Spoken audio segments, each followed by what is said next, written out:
only Cowboy wearing this helmet, just a dollar sign. So I'll play a game here because I believe this to be true, that if Dak wins tonight's game, you're going to have to pay him $28 million. So we're going to play. You don't think that's true? Not at all. You wouldn't pay him $28 million? Would not. Okay. So you're Jerry Jones. We're going to do role playing. Gotcha. You own the Dallas Cowboys, and I am Dak Prescott's agent. I'll start. Listen, this franchise was dead. Tony Romo got hurt. You were a dead franchise. You were worse than the Giants. My guy saved your franchise. You went from the worst team in the league, couldn't get first downs, to 13-3. That alone is worth $100 million to your brand. You just said last week you have a $10 billion brand.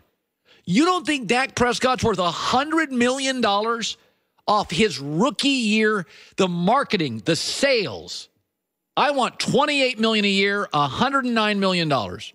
That first year wasn't who Dak Prescott is. The last 2 years are who Dak Prescott is. Let's talk about that. Very inconsistent. Very inconsistent. Things need to be perfect for Dak Prescott because, we negotiate now. There's nothing positive that Dak does. My job is to bring his value down, and things need to be perfect for Dak Prescott to lead us. We need to have a great running game. Our offensive line needs to be perfect. The pocket needs to be clean. We had to go get Amari. After him saying he doesn't need a number one receiver, we had to give up a first-round draft pick and go get Amari Cooper because it shows he does need an elite receiver. He's not an elite quarterback. He's a good quarterback, and we're going to pay him as such. Okay. Well, that's very personal, Mr. Jones. That hurts. But as Dak's agent, I'd like to offer this, that if my client wins tonight, in his third year, he will be the third winningest quarterback in the league since he's entered it. Brady, Ben, and Dak. That's a bizarre stat, but it's true. Has he had a number one receiver? No, he's had Dez Bryant. Has he always had a great running back? Zeke got suspended. Has his offensive line been perfect? No, it's been beat up all year. He's got the best center in football, can't play. Tyron Smith is out tonight. How can you not see my quarterback as $110 million, $28 million a year guy? You're making your argument for me. The team has rallied around Dak Prescott. The team. Look at his statistics. He can barely get 200 yards a game on a good day. Since Amari has come and been a Dallas Cowboy, he's been a lot better. He cannot do it by himself. Our defense is one of the best defenses in the league. Offensively, we have one of the better O-lines. And if things aren't perfect, he can't get it done. And I'm not saying we're not going to pay him. We're not paying him elite quarterback money. He's going to get paid. We like Dak Prescott, but he needs everything to be perfect for us to be successful. All right, there's the argument between Jerry Jones, played by J Houshmandzadeh. And you see, I never threw a number out there. Okay, and I played Dak's agent. I don't know who it is. Played by. I love how you had to take a second to get in character. He did, like really. Okay, so do we have? Okay, so I want to ask this. I'll start with Joy. Yeah, that was a 2-round fight. Who do you think won that? Whose argument do you buy? Well, who's going to win or whose argument? No. You actually have the better argument. Thank you. You have the better argument. And you miss a lot of points, too. Like, are you going to go back in the draft and get another quarterback? No. John, we have a decision. Hold on. Go ahead, John. Do you have a set? Yeah, I think I won.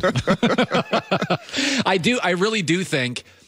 What would you pay him then? I would give him somewhere between 18 and 24 million. Hopefully, I could get him around 22 to 23 a year. And that's what Brees makes right now. Because, by the way, the 6 highest paid quarterbacks are not leading their division. Of the 8 division leaders, 3, Brady, Ben, Brees, are taking a pay cut, and 5 are quarterbacks on rookie deals. I could see Dak taking a deal like that, though. That doesn't 22? Yeah, that doesn't seem unreasonable. Well, Plus, it's Jerry Jones. He's going to make guarantees outside of football. Let me ask you, TJ, do players think like this? Texas, no state tax. I'm not doing that Campbell soup commercial if I'm quarterbacking the Jaguars. Right. Do players think like that? The older and the longer you play, you do. But when you don't think about that initially. Now, He's been in the league long enough. The good agents, the better agents will explain these type of things to you. You're playing on the Dallas Cowboys. You're going to make money off the field. You don't pay a state tax. So if you're making 23 here, that's probably 26 somewhere else. Oh, no question. And so you have to take all that. Jerry Jones loves you. This is going to be your second contract. More than likely, you're going to get a third contract. And so you have to. I'm a firm believer, and you don't realize this until you leave. Stay with the team that drafted you if you can, because they know what you do well, but they also know what you don't do well. You know, somebody once told me this about Ken Griffey. Nobody loves you like your first team. And that is the truth. They drafted you. They scouted you 3 years before they drafted you. They are vested in you because they never, the general manager doesn't want to look like a dope and you failed. They'll give you second and third chances. Yes. Like nobody loves you like the old high school sweetheart thing. They understand your limitations on the field and off the field. They understand, what comes with you. So you were drafted by the Bengals. Yes. And then you went where? To Seattle. And that was probably, if I could go back and do it again, I would have stayed with the Bengals. And I couldn't wait to leave Cincinnati. But when you leave, you realize, God, it wasn't that bad. It really wasn't that bad. They loved you. Yeah. And you left for some money. Yeah, and it's almost like you get a divorce and you're like, God, I wish I could get my wife back. And she's moved on. It's too late. Sorry. She don't want you no more. and that's what happens. That's funny. All right, let's get into this. So Big Ben throws an interception Sunday. I was watching that game. It's like, it's awful. It's like, listen, guys throw picks. They're good picks and bad. Sometimes a pick's a bad receiver. I picked the Steelers. I needed that touchdown. Yeah, it was a worst pick of the weekend. It was a bad pick. And then he comes out the next day and then he comes out the next day in that game and he's talking about receivers and they should have cut here and it wasn't my fault. And then here was Big Ben yesterday defending him being able to call out his teammates. Here it is. I think that I've earned the right to be able to do that with as long as I've been here. And, and I'll be just as critical on myself as well in front of you guys as well. Being around for a long time, dealing with a lot of different players, you have to know how to motivate different guys in different ways. And I think that's part of being a leader, being a captain, just understanding players. And so sometimes you just grab them off to the side, and sometimes you have to be honest with them. No, I mean, Big Ben's saying I've earned the right to be critical of teammates. Listen, and Big Ben gets his receivers 200, 300, 400 yards a year just on hold on to the ball plays. Each year he helps his receivers out. He's dead wrong. Number one, nobody wants to be criticized publicly at all. I've earned the right. Antonio Brown is your equal. You're not. He means as much to the Pittsburgh Steelers as you do. He's your equal. You do not criticize him publicly. You do. What could he have done better on the route? Come flatter. That's what he should have done, is come flatter. He drifted. If he comes flatter, he's going to run into the guy that intercepted the ball. Regardless if he runs a better route and comes flatter, it's still an interception. Ben, you messed up. Just say I messed up. By the way, if you watch this play again, Ben didn't put the velocity on the ball, even if that guy wasn't there. That ball gets intercepted by the defensive back. Ben put nothing on that thing. He wants AB to come flat. He can't come flat because it's really a run play. It's an RPO.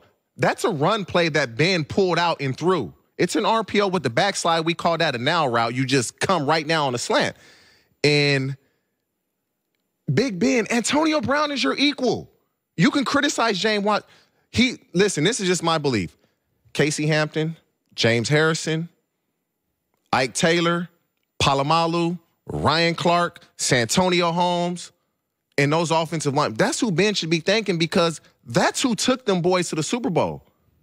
Like, that's just my opinion. No, the first Super Bowl, they won. I mean, Jerome Bettis. Yeah, no, that team was run the ball, play defense. Yeah, no question. That's the first his first Super Bowl win. Actually, Seattle outplayed him, and there was a couple of really, not because I'm from Seattle, bad calls. Let's reverse this. Yeah. What if Antonio Brown has come out and attacked Big Ben this way? It would be a firestorm. Oh, the receivers. Oh, my God, these receivers, they talk too much. They're divas. But because he's a quarterback, like, the problem is we've put the quarterbacks on a pedestal, that they can do anything, they can say anything, and because they're the quarterback. Big Ben and Antonio Brown are equals. You don't criticize him publicly. You can say something to him privately. You don't take that to the media. You don't do it. He's dead wrong, 100%. What do you make of Baker Mayfield? You're ripping Hugh and ripping Haley. What do you make of that stuff? You know Hugh. Man, it's and I haven't talked to Hugh about this. All right. I have not. But this is just my opinion. When Hugh got fired, you didn't talk about this, and it was shocking to me. Did you see what Todd Haley said when Hugh got fired? No. And then Todd Haley got fired. Todd Haley was shocked that he got fired because I thought I would be given an opportunity to be the interim coach. That's what Todd Haley said. Todd Haley thought he was going to be the interim coach. So that tells me, or it makes me believe, Todd Haley was bad-mouthing Hugh to Baker this whole time. He was dirty-macking him behind his back this whole time. Ken Zampese, who's a quarterback coach, isn't going to do that because he was in Cincy with Hugh. He's not going to do that. For Baker Mayfield to come out and say he's fake, what did he do to you to show you that he's fake? Some coach on that staff has bad-mouthed Hugh to Baker, and Baker is taking it personal. Dude, this is the NFL. This ain't college football. When you get fired and you have an opportunity to get a job, you're going to take it because, Baker, if you get cut and the Baltimore Ravens want to sign you, are you going to say, no, I'm not going to the Ravens because we're in the same division as the – no, you're going to take the job. Somebody on that staff badmouthed Hugh to Baker, in my opinion, because he didn't want no parts of shaking his hand, and he's come out. And it was real personal. Very, very – and that's Baker Mayfield was the number one pick. Hugh had to want Baker to succeed because that meant I'm going to keep my job. Somebody went behind Hugh's back. Somebody did not like Hugh, and it's sad because a coach on that staff, and they know they're listening, who I believe is Todd Haley, and I could be wrong, went behind Hugh's back and badmouthed him to Baker Mayfield. That was good stuff. You brought the A game today. And I do appreciate the, what would we call it, the role-playing on the show today. A lot of people are uncomfortable with that. Jerry Jones, you were excellent. I was an agent. I had to get into agent-y, talky. No, you did. You took a second. To get listen, I became a salesman. Yeah. Agents are very salesy. All right, good seeing you, bud. Take care. Enjoy with the news. No. Turn on the news. This is the Herd Line News. All right, let's stick with that Baker story. He has no regrets about criticizing Hugh Jackson or calling him fake in an Instagram